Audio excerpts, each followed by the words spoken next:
2022년 3월 14일 오늘의 이슈를 살펴보는 이슈체크입니다. 오미크론 변이 대유행이 이어지며 소아 확진자도 크게 늘고 있습니다.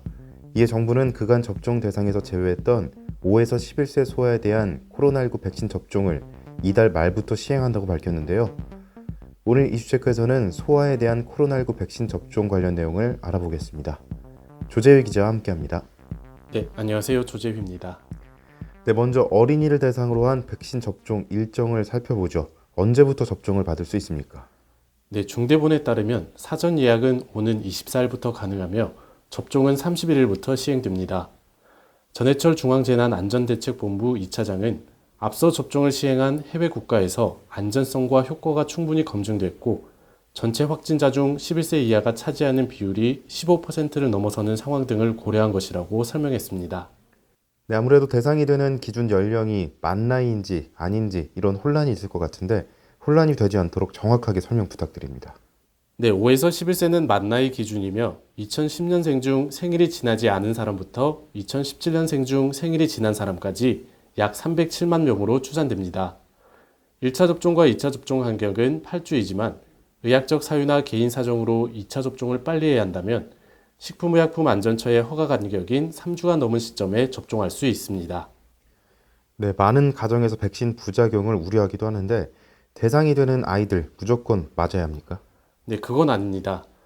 코로나19 예방접종 대응 추진단은 중증 위험이 높은 고위험군 소아에게는 접종을 적극적으로 권고했으며 고위험군 소아가 1차 접종 후 코로나19에 감염되더라도 2차 접종을 완료하라고 권고했습니다.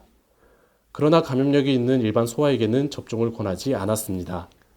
1차 접종 전에 감염된 경우, 1차 접종만 마친 후 감염된 경우 이 둘 다 해당합니다. 네, 만약에 접종을 원한다면 직접 병원을 방문해서 접종을 받으면 됩니까? 네, 그렇긴 하지만 소아 접종 시에는 이상 반응 점검 등을 위해 보호자나 법정 대리인이 반드시 동행해야 합니다. 예약은 오늘 24일부터 사전 예약 누리집에서 가능하고 당일 접종을 원하면 소아 접종이 가능한 의료기관에 전화해 백신 여분이 있는지 확인한 후 방문하면 됩니다. 다만 성인과는 달리 민간 사회관계망 서비스를 통한 예약은 불가합니다. 네, 접종 대상과 절차 잘 확인해서 접종 받고 싶다면 받으면 될 것 같습니다. 한편 PCR 검사 진행에 있어서도 많은 부분이 변경됐다고 하는데 어떤 점들이 변경됐습니까? 네, 최근에는 자가키트로 검사를 하는 경우가 많고 추가 유전자 증폭 검사를 통해서만 확진자로 인정됐습니다.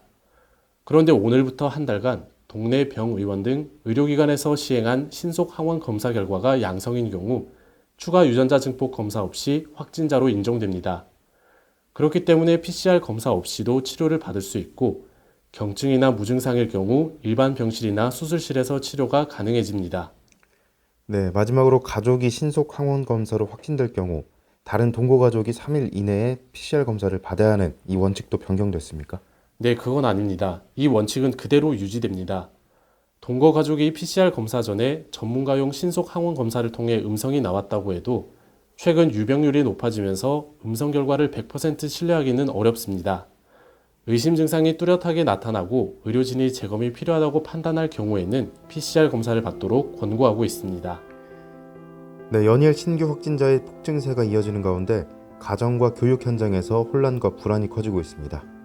소아 청소년은 코로나19에 감염되더라도 중증으로 악화할 가능성은 낮지만 주변으로 감염을 전파할 수 있어 특히 조심해야 하는데요. 오미크론 대유행의 고비를 넘고 있는 상황인 만큼 감염 예방에 각별한 주의가 필요해 보입니다. 이상 이슈체크였습니다.